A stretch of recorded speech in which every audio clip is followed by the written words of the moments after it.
you. Could I invite the Water Management Zone committees to come to the table to present their quarterly updates?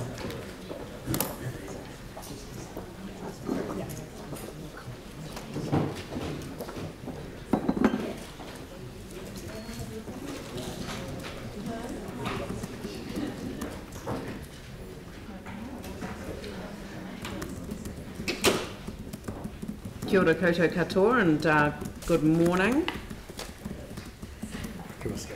Who wants to start first? Kia ora tātou. Just on behalf of the Christchurch West Melton Water Zone Committee, I'd like to thank you all for inviting us here today. So I take it as read, the report.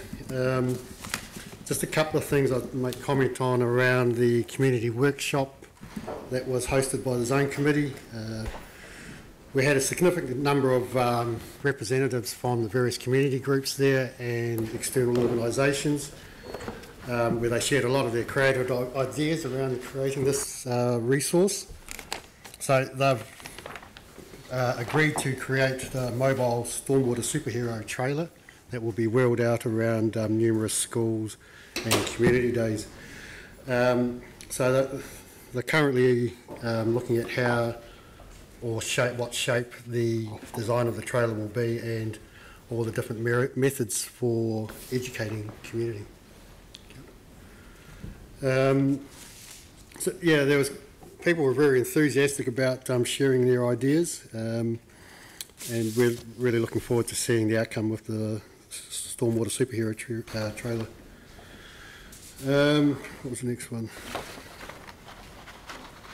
Last month we did something out of the normal for our zone committee meetings, and we hosted a kind of a field day meeting at University of Canterbury. The really surprising thing was that we had in the vicinity of 30 community members public. We average around 2 a month at Environment Canterbury's office. So with our zone facilitator, Olivia, we're looking at changing tack and possibly doing this every 2 or 3 months, where community actually, rather than just sitting down there having an information dump, are actually out there seeing changes and seeing how they're being changed in first hand. And hopefully, yeah, if this carries on like that, we'll get better education around with the community. So we also had Christchurch Airport out there as well. They gave a presentation on the amazing work that they've been doing out at the airport. And even at the airport itself, they've been promoting a lot of their stormwater interventions as well as other environmental measures. The last one I'd like to do is also congratulate those responsible for the Lime scooters. It's amazing how they've taken off and the community have really embraced them. I've noticed at our work and show place that as soon as one's nearby, I actually tried to get one to come here today, but I had to walk about 3 k's away. They're so busy. But I have done one to Environment Canterbury from show place. So, yeah. And if it means less cars on the road, then it's got to be a good thing. Kia ora. No questions. Thank you. Have we got any questions? Vicky and Yanni. I've got my usual question, which I'm going to ask every time until I get the answers, and that is the nitrates that are leaching under the Waimak. What work is being done on that? Okay, so Waimakariri Zone Committee have just this Monday approved their draft zone information program to go out for discussions. The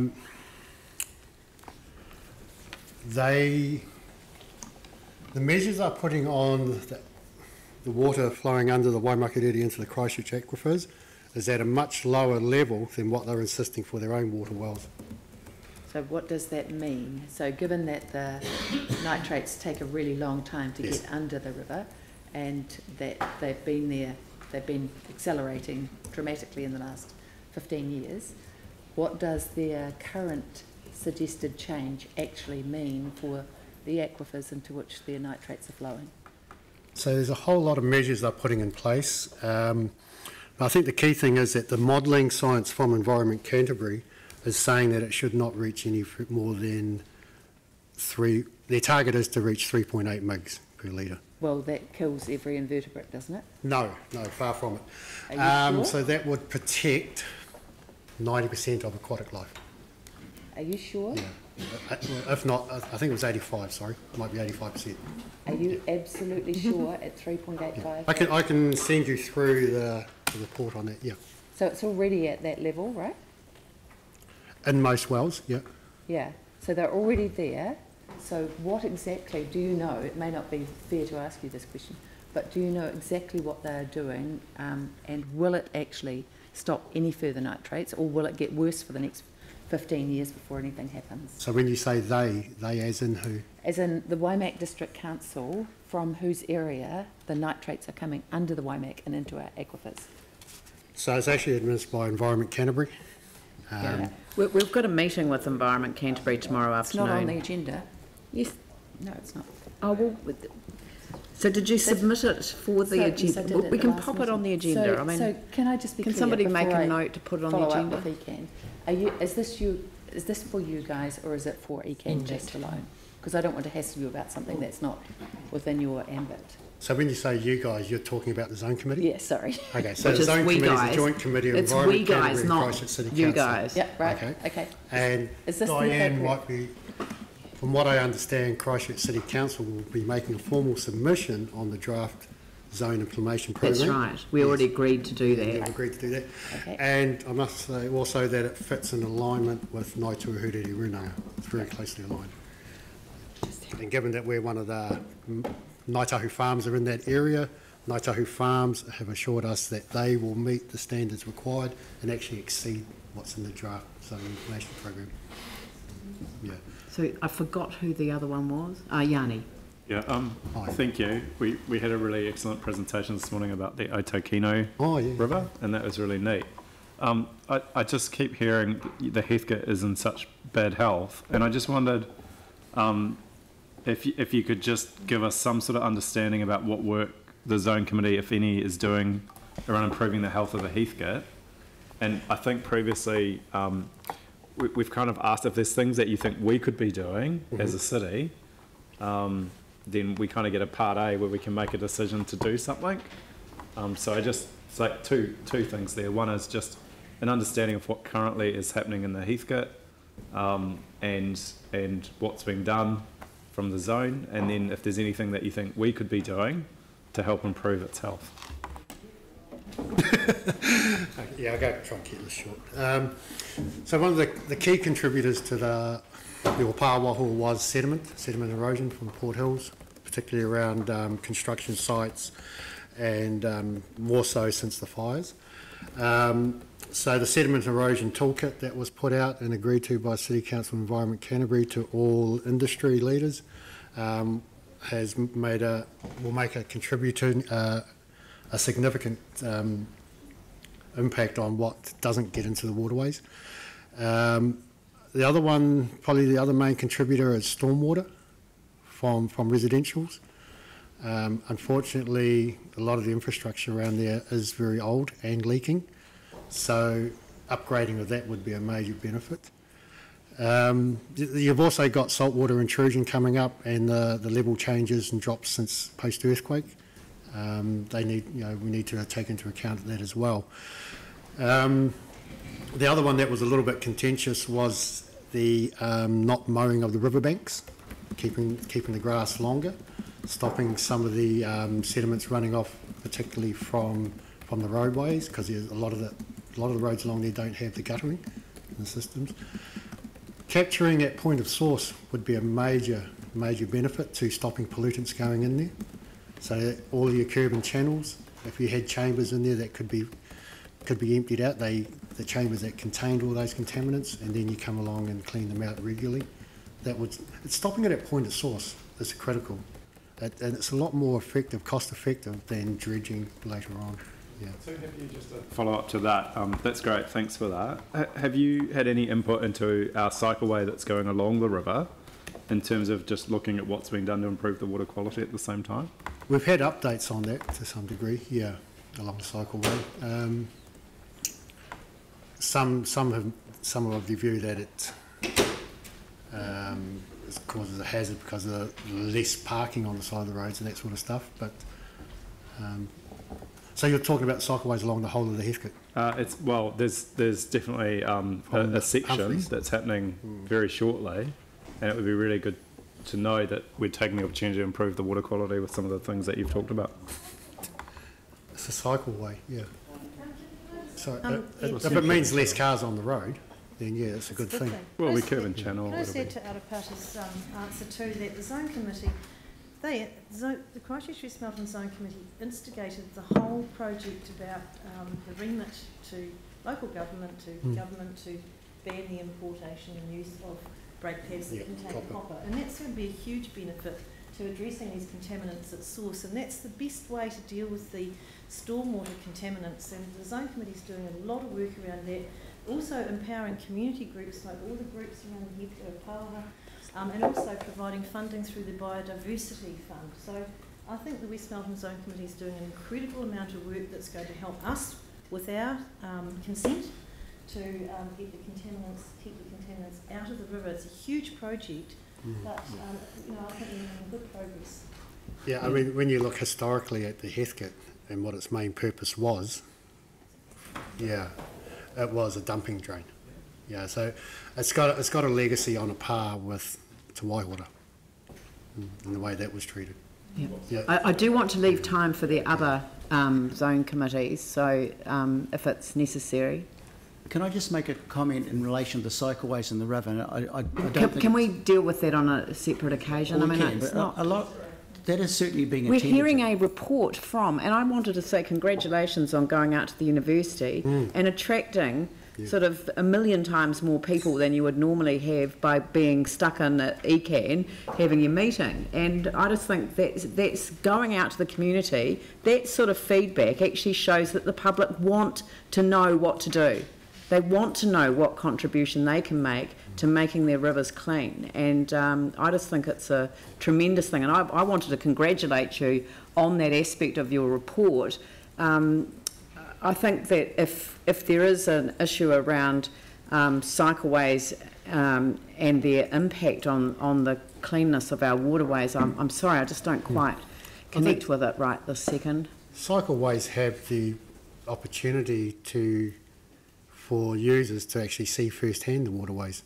What you can see on a bike is a lot more than what you can see driving past it in a car at 50 k's an hour. Yeah. So and you can see the good and you can see the not so good in the waterways. And maybe yeah. that's and about increasing people's sense of value for the cleaning up of our waterways, which is so important. Yeah. But it's an ongoing conversation that we need to be having. Point of source definitely has got to be our first means of attack. Yeah. Stopping it, getting into it, and then address what's already currently in there. Yeah. Absolutely. Right. So, do we want to move on to the Dr. Wakefield? Next. Do you want to? I'm next. You're next. Okay. We've negotiated. Paula. Haere mai ki te pataka o raki hautu. So you've got what you've got in front of you. There's only 3 things I would add. One is that during this time we had our annual... I should say that Dr. Wakefield is actually a member of our committee as well, so she knows what I'm talking about and she can butt in if she wants to. 3 things. One is we've had the water quality monitoring for Banks Peninsula streams and water bodies, and I think in general it's a mixed bag. In some places where we might have hoped to have seen some improvement, we're not, and this is raising questions for the scientists about why this might be so. So that is one interesting thing. The second thing that came from that report was Te Roto o Wairewa, which is in a pretty bad way, and there's a lot of factors that interact to have created this situation. One of the parameters that is measured is actually starting to show a positive trend, and I know it's only a wee glimmer of hope, and it could, we're used to having major setbacks on that lake, but we've got our fingers crossed that that's a sign that things are picking up, and that's to do largely, I think, with the lake opening. And the third thing is about the fish passage, and you've got to be really careful how you say those two words together. And which we talked about, and so I'm bringing you right up to date, we talked about at our meeting 2 days ago. This matter came up because Council has built some new stormwater structures in Cass Bay and Corsair Bay, and the Zone Committee was a bit concerned that they hadn't included fish passage in them. And so some ecologists went out this week and had a look at what was there. They fish early in the morning or at night with torches and things like that, and they found 4 banded cockapoo, which are reasonably special, upstream of the structures. And when the Zone Committee inquired of Council staff about why there wasn't fish passage incorporated into the new structures, the response was that it was because the streams are ephemeral, it wasn't considered necessary. But the finding of these fish in these very steep rocky streams on the south side of the cold side of the Port Hills suggests that actually there are populations of native fish in all those streams probably, and we need to be considering that. Council needs to be considering that in when it's thinking about infrastructure. And I suspect, Yanni, that's what you were trying to allude to in your question, that how infrastructure is designed can have a big impact on water quality and ecosystem biodiversity. And I don't want to be critical, but possibly there's a wee way to go within the Council in this regard, and I urge you all to ask questions about fish passage when you're faced with these things. So thank you. Thank you for that. Any questions? No. Oh, go on, Yanni. It's something that we've raised previously, but just the fencing off of the streams where Council leases to private farmers. Is there any update on that? The Cootie one has been resolved, and Council is working with the community group and the landowner to fence the stock out of the streams. But I'm not aware that there's been any work on the other places, and I'm not even sure that it's been clearly identified where those places might be, where there's Council administered Esplanade Reserve adjacent to streams. So we'll keep asking questions about that. I'm just again trying to come up with a way to actually get some progress. There's an issue that you've identified repeatedly. It would be really good to get some visibility of what do we need to do to address that. The problem is that the council that we were advised, it's Paul Devlin's team that gets involved in this, and they just don't have the budget to do much on it. So they did what they could for the Akuti one, which was the most pressing, but I'm not sure that they have the capacity to address the issue elsewhere. Yeah. So which is the sorry, the name of the team. He's the no, but which section of the that's council? Parks Unit Regional. I mean, I don't really know, to be honest. Regional Parks, yeah. Right. So is that something that you could have a look at, Mary? Yeah. What it was the fencing, the fencing of council-owned land by the waterways. Particularly where there's Esplanade Reserve that is administered by council, that is being used for grazing by adjacent landowners. They've had some of it done, but it seems to be a resourcing issue, so it would be quite good to have some sort of ability for the Zone Committee to report back to the next meeting, hopefully with some progress. Yep. Pauline? Go back to the other one just for clarification on the fish passage. Yeah. Those works around Corsair Bay, I think you said, was that part of the Summit Road?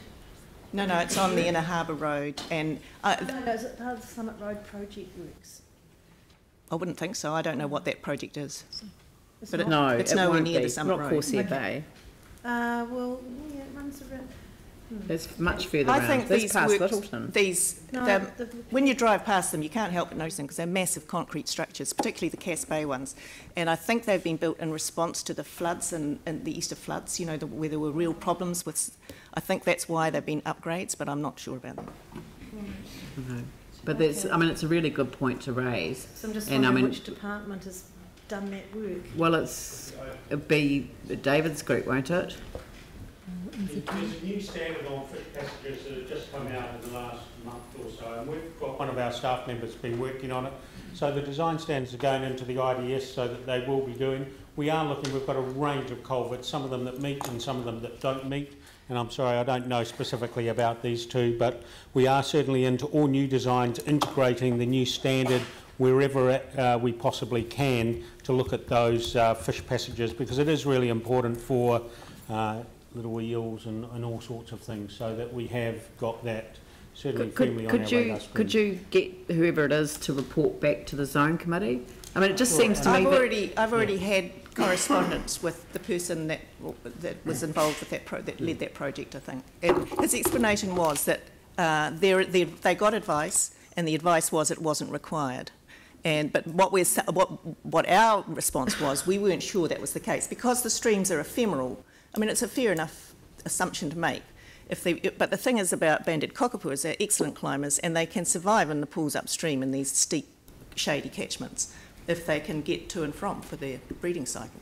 Right. But we've got a situation now where we've got landlocked population, which will eventually die out. So I just think that the ones that have been highlighted here, it would be useful to get a further discussion on that. Because if not required means not legally required, versus not needed, and if there is then a mistake about whether it's needed or not. I mean, because it may well be that some retrofitting is required. That's right. It's possible, but yeah, in lots of cases to do a little much easier to do it right at the start. Yeah. Phil. Thank you for your reports.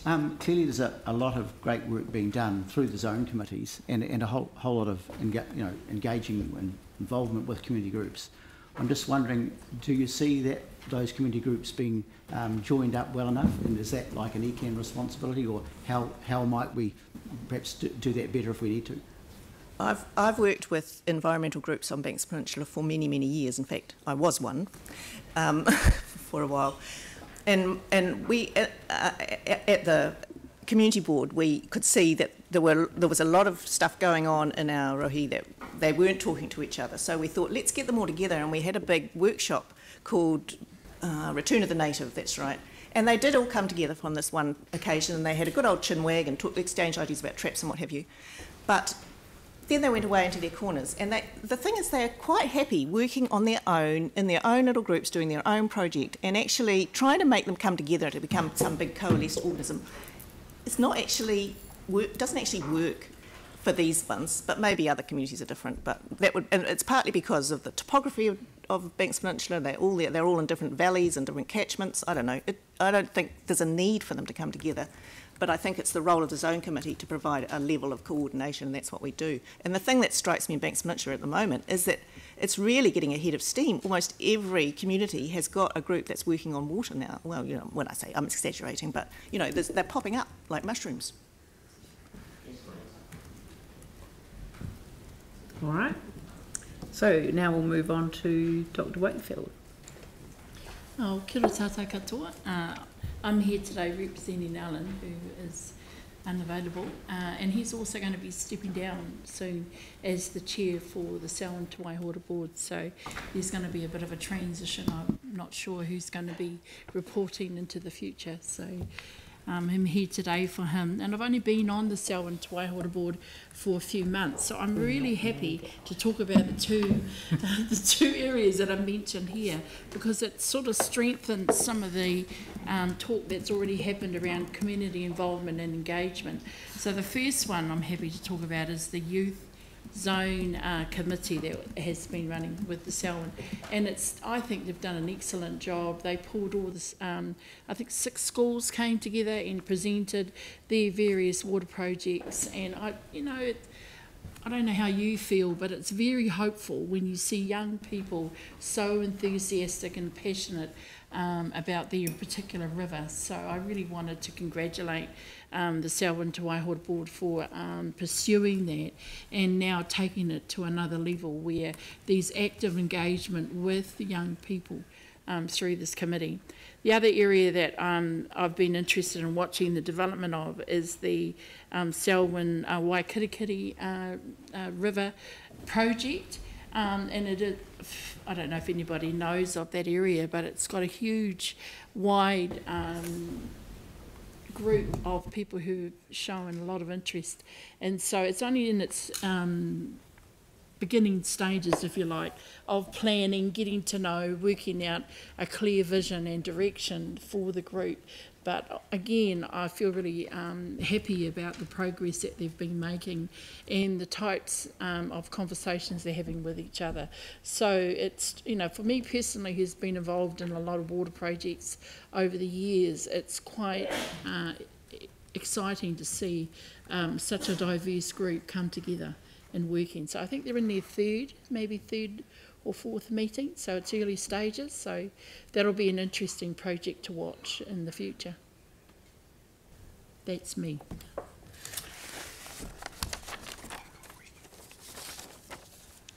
Questions? Nope. All right. Thank you very much. So would someone like to move that the reports be received? Mike, seconded Sarah. I'll put that motion. All those in favour say aye. Those opposed say no. That's carried. Thank you very much. Thank you.